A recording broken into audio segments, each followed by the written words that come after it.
I came into Elkford by way of a twisting road that seemed to change its mind about direction every few hundred yards. The bus dropped me at a gravel pull-off beside a boarded-up feed store and a rusted Coke sign swaying on bent hooks. The air smelled of pine pitch and wood smoke, though I couldn't see a single chimney burning. Martha Klein's general store sat square at the crossroads, clapboard siding the color of old bone, front porch sagging just enough to whisper age. I'd written ahead, asked if she still rented that upstairs room, heard back in a curt postcard, "Room's yours, bring cash." Martha met me in the doorway, wiping her hands on a faded apron. She was a stout woman with sharp eyes, the kind that see more than you say. "Mr. Whitaker," she said, flat as stating the weather. "Come in, set your bag down." Her husband, Elias, stood behind the counter. Taller than her, face leathered from sun, beard streaked with gray. He offered a nod instead of a handshake. Their son, Daniel, drifted in from the back room, a lean man in his 20s with the quiet, watchful air of someone who'd learned to read trouble before it happened. Our introductions were clipped polite. I'd felt warmer welcomes from strangers in train stations, but there was no unkindness in it, just the measured reserve of people who knew how to keep their distance. Upstairs, my room was simple: iron bedstead, single dresser, small window overlooking the ridge. The wallpaper bore faint water stains shaped like continents. I set my notebook on the table, intending to collect the scraps of local history I'd come here for. My grandfather had vanished in these mountains back in '46. Family never spoke of it. Some men, I'd heard, went into the hollows and didn't find their way back. That first afternoon, I stepped down for coffee and caught the tail end of a conversation between two old men by the stove. They sat hunched on mismatched chairs, voices pitched low, but the words carried. "Still burning," one said. "Always will," said the other. Both turned their eyes to the window, toward the ridgeline. I asked Martha what they meant, but she busied herself with the till. "Mountain talk," she said, shutting the drawer with a finality that discouraged more questions. Later, as I lingered on the porch, I noticed an old man in a frayed wool coat sitting on the bench beside the hitching rail, whittling a stick down to nothing. His eyes were clouded like smoke trapped under glass. "You're new here," he said without looking up. "Name's Merle Jessup." I introduced myself, told him I was a writer collecting stories. His knife kept working the wood, long shavings curling off to drift on the breeze. "Stories, is it?" he said. "Got one for you, 'bout a fire on Black Elk Trail." He told it like a man recalling a bad dream, said he was hunting in those parts once, years back, when he saw smoke through the laurel.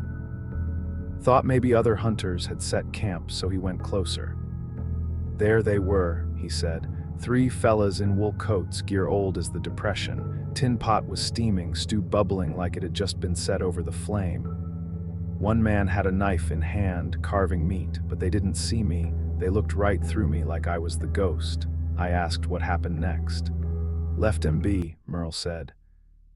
"Best thing you can do with some fires is walk away." The sound of tires on gravel made us both glance up. A bright figure approached, red jacket, new hiking boots that still had the store creases in the leather. A young woman in her 20s, auburn hair catching the late light.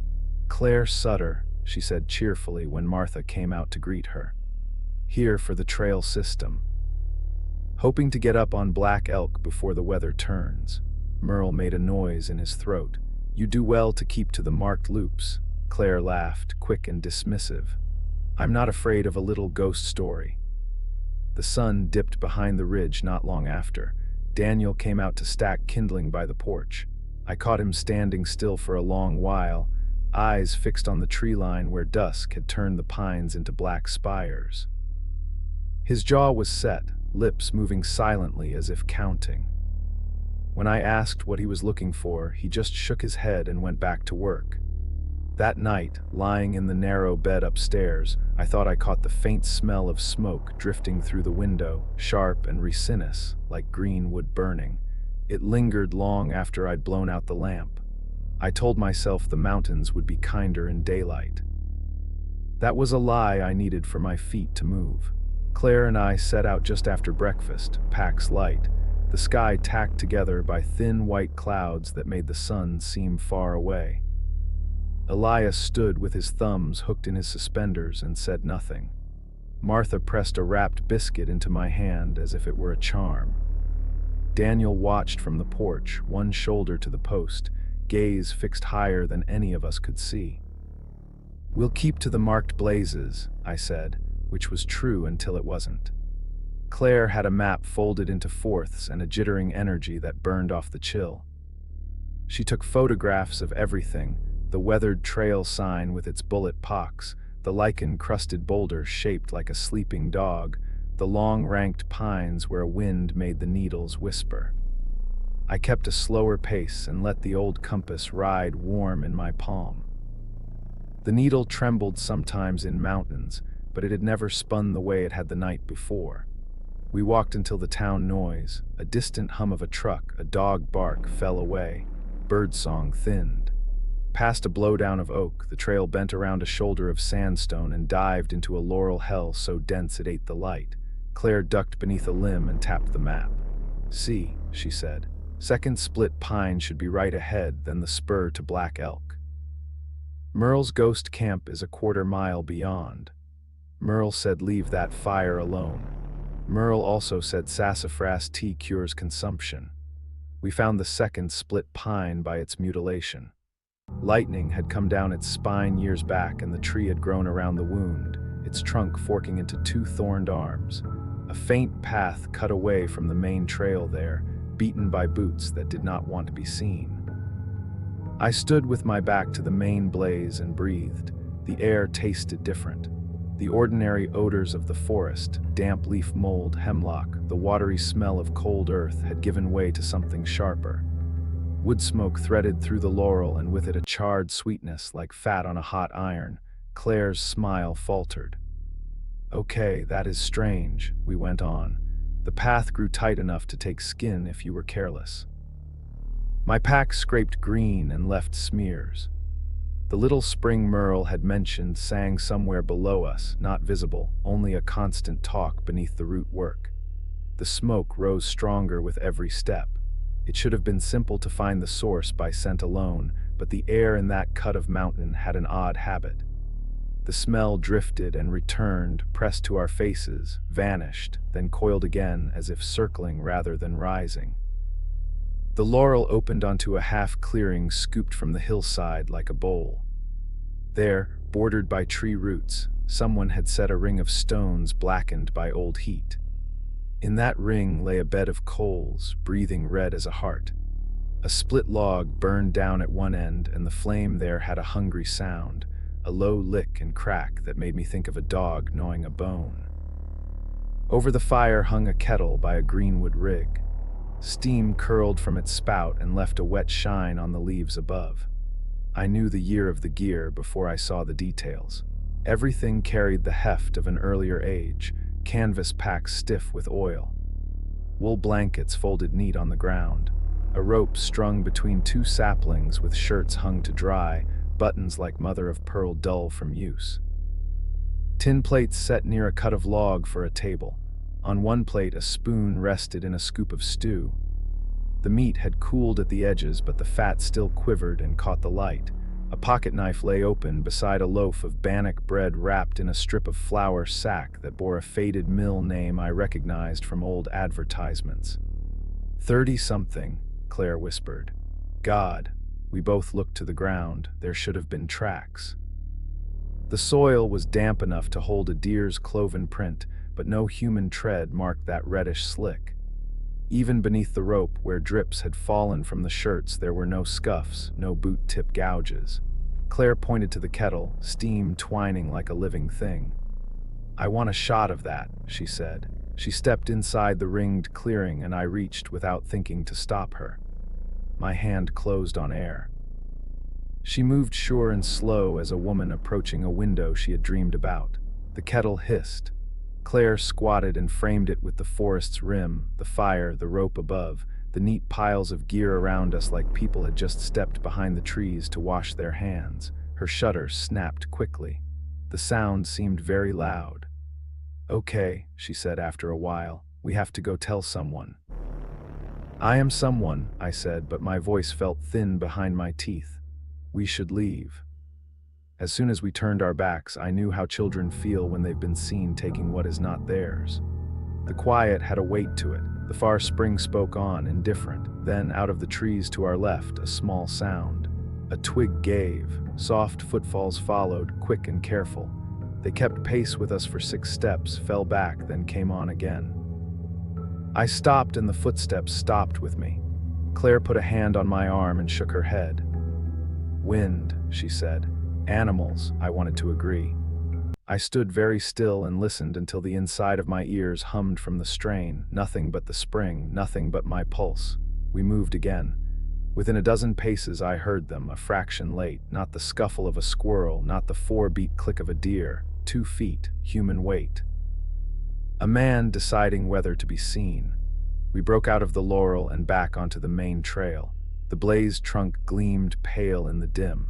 Behind us, the laurel's face lay blank. In town, I poured the story into as few words as I could and thought somehow that would make it smaller.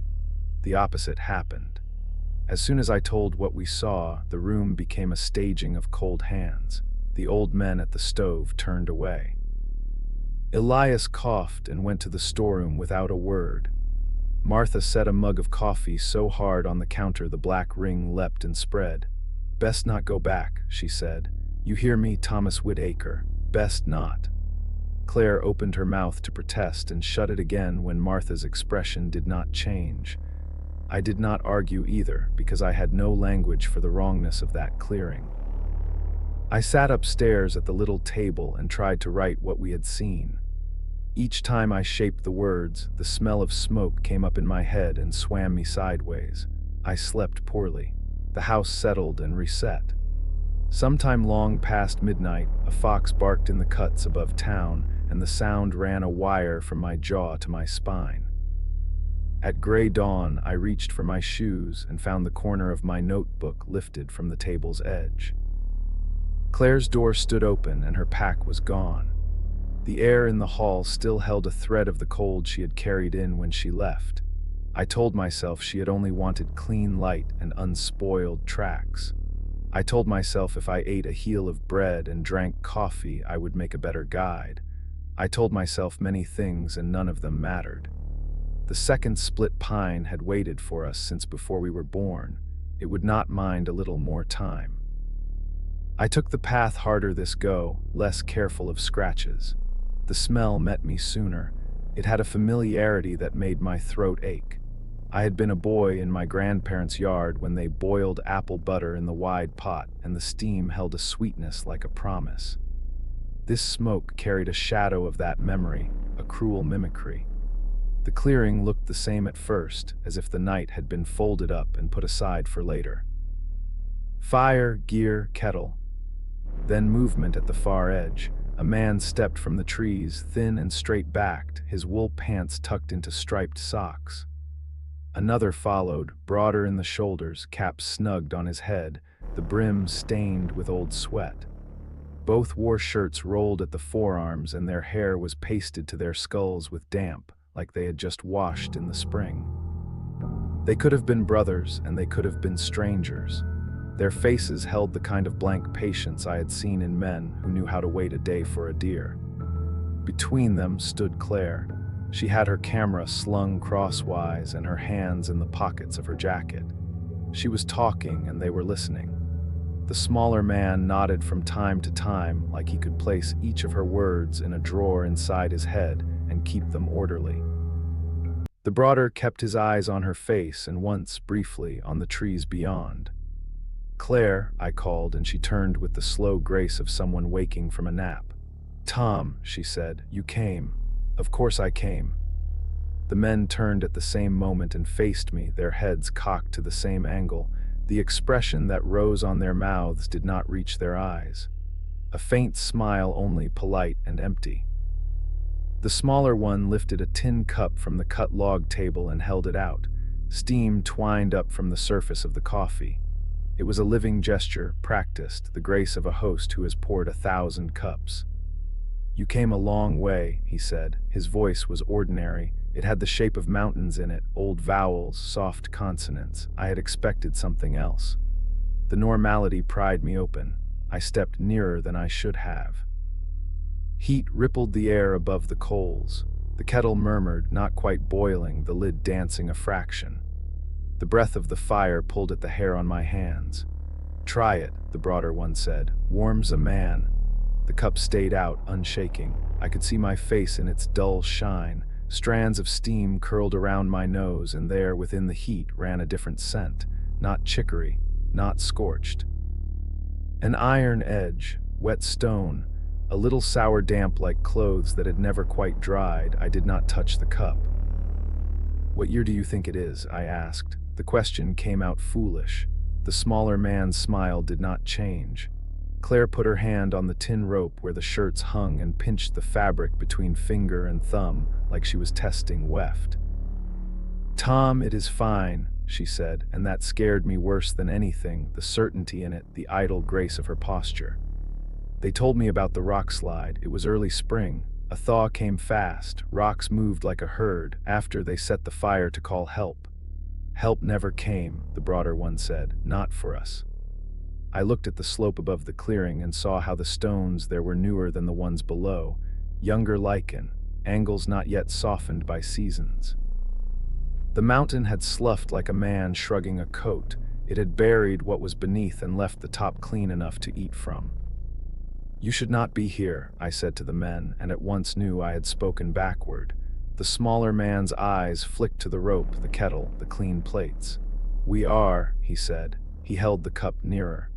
The surface dimmed and brightened as the steam breathed. My hand went up without permission of my head.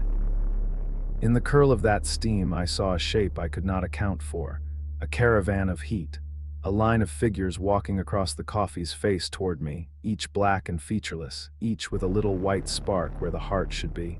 It was a trick of light. It could only have been a trick of light. I backed away. "Claire," I said, "come with me."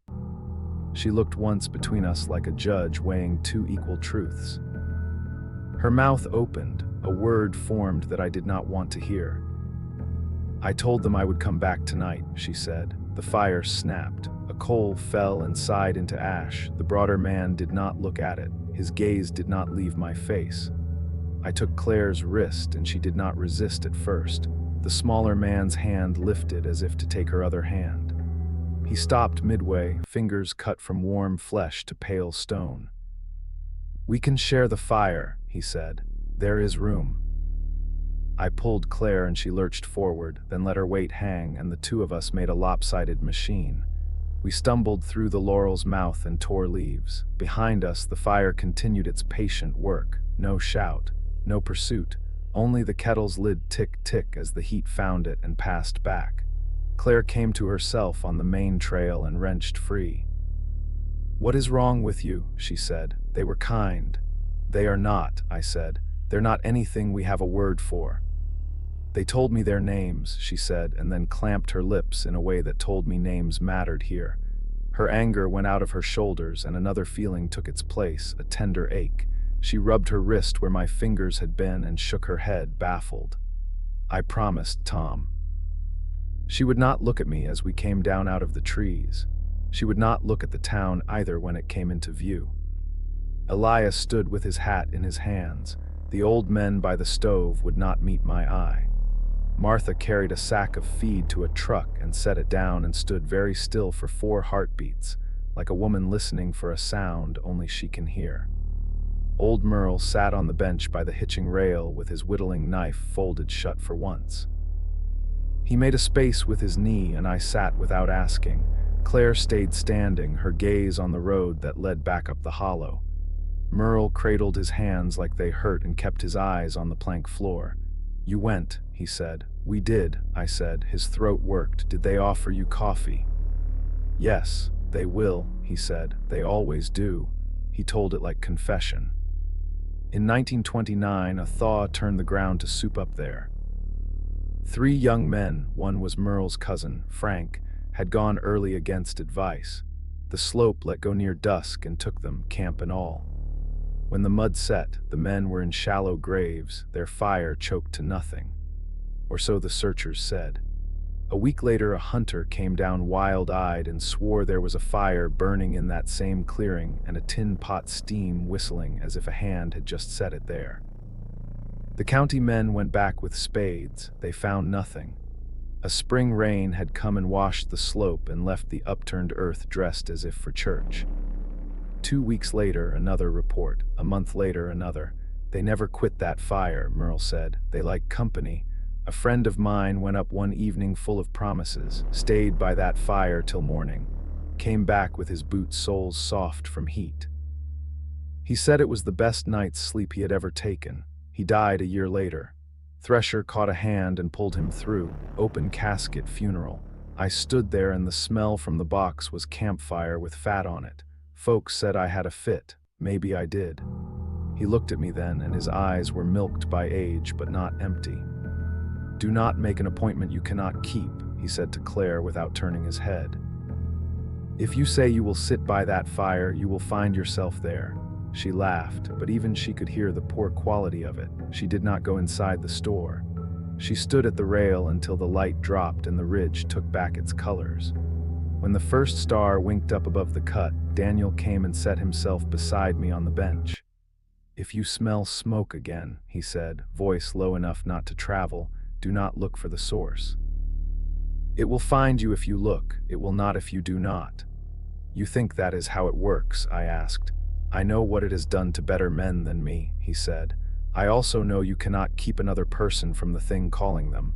There is only your choice to make, and it is a choice you have to make again every time the wind turns." The night pulled tight. Somewhere on the ridge a barred owl lifted its old question. Claire's shoulders drew in, as if the sound tugged a string between her shoulder blades and the trees. "I told them I would come back," she said, not to me, not to anyone. She put her hands on the rail like a woman bracing to vault it. I did not sleep. Every time my eyes shut, I saw a cup, steam winding from it in the exact pattern of a man's breath. Near dawn, I stood and dressed. The house felt light by then, as if half of it had slipped its nails and gone on ahead. Claire's door was open again. Her pack was gone. I did not have to choose whether to smell for smoke. It was already in the hall, faint but certain, like the residue on a shirt after a campout. I went outside and the road up the hollow had picked up a seam of it, lay stitched in scent from town to trail. The ridge looked clean as a blade. Daniel stood on the porch with his shoulder against the post like the night before. He said nothing. His eyes were on the same high place. I wanted to ask for help and I wanted to spare him. He had already given me the only instruction that mattered. I could keep it or not. That was the old choice dressed in new words. I chose the only thing I had left, which was to go. I went with the compass in my pocket and Merle's voice in my head, past the feed store and the rusted Coke sign, up the cut where the laurel remembers every man who ever pushed through. The mountain did not notice. It did not need to. It had a way of setting the table whether you were hungry or not. The second split pine reached out with its forked arms. The path breathed out from behind it, ready. Past that gate, the world thinned to smoke and water. The spring spoke louder. Fox prints marked the damp places where I had seen none before. A twig popped to my left and did not pretend to be wind. I kept moving because to stop would be to listen, and I had already heard enough. The clearing waited as it had yesterday, as it had 100 yesterdays, bare as a hand. The fire burned down to a bed of convincing coals. The kettle murmured like a man in prayer. The rope held shirts drying that never dried. Claire stood in the near margin and lifted her chin like someone answering a roll call. They were with her. 3 men now, not 2. The third stood apart a pace, his hair a touch darker, his face sharper at the cheekbones than the others. His eyes, when they found me, had the exact color of spring water under cloud. My grandfather had those eyes. I had seen them in a photograph. The third man did not smile. He lifted his hand in a small, uncertain motion, not invitation. not warning. The smell of wood smoke leaned into me like a friend from long ago, the kind of friend who knows all your weaknesses and loves everyone. By the time the sun touched the ridge that evening, I already knew Claire was gone. Her pack had sat by the door all day, like she might take it or not depending on the weather. At dusk it was gone, and so was she. The air outside was close and breathless, the kind of stillness before a storm or a confession. I didn't bother asking Daniel. He stood on the porch in his usual place, hands in his pockets, eyes fixed on the tree line like he could hold it still by sheer will. He didn't speak, but the faintest turn of his head toward the hollow told me enough. The smell was waiting for me halfway up the road, soft at first, almost shy. Then it thickened as the path narrowed until each breath felt like I was drawing in the coals themselves. Past the second split pine, the world contracted into smoke and shadow. The laurel's leaves pressed close, brushing my arms like cold fingers. The path bent and the clearing opened before me. The fire was bright tonight, its flames taller than I'd seen, snapping in the draft from the slope above. Around it sat 4 figures. 3 men, Merle's cousin Frank, his face a younger echo of the old man's, the 2 companions in their Depression-era wool, and Claire, seated cross-legged on a folded blanket. She was ladling stew into tin bowls with the easy rhythm of someone who'd been doing it for years. When she looked up, her smile was warm and entirely at home, as though I'd been the one gone too long. "Tom," she said, "you made it in time." Frank shifted on his log and nodded toward an empty space beside him. "Fire's warm, long way back." His voice carried a gravity that didn't ask. It settled over me like the weight of a quilt. The steam from the bowls curled into the air, rich with meat and herbs I didn't recognize. My legs felt heavier the longer I stood there. The broader man reached for the kettle's handle with a rag and poured coffee into a tin cup. He didn't look at it as he filled it. His eyes stayed on mine. "Just a sip," he said. "It'll take the chill out of you." Claire laughed quietly, a sound so familiar it hurt.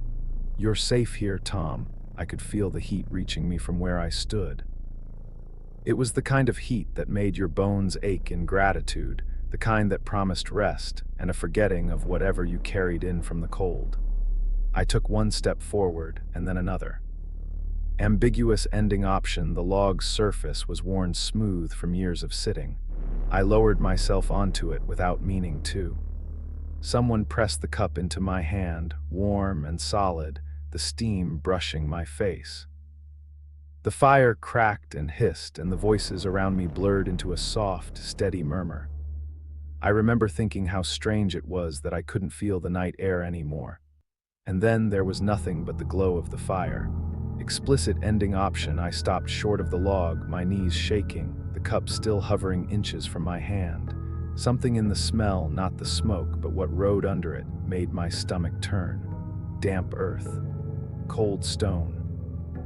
A sweetness that didn't belong to any living kitchen. I backed away, step by careful step. Claire's face didn't change. She just kept ladling stew, her eyes following me like a slow-moving tide. The men said nothing. The firelight caught in their eyes and didn't leave when they blinked.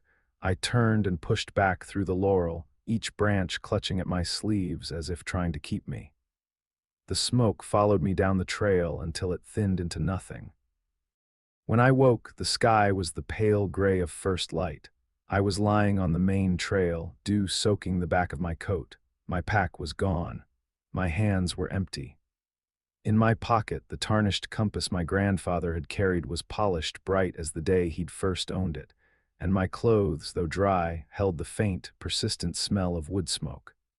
Far up the ridge, a thin thread of it still rose into the morning air.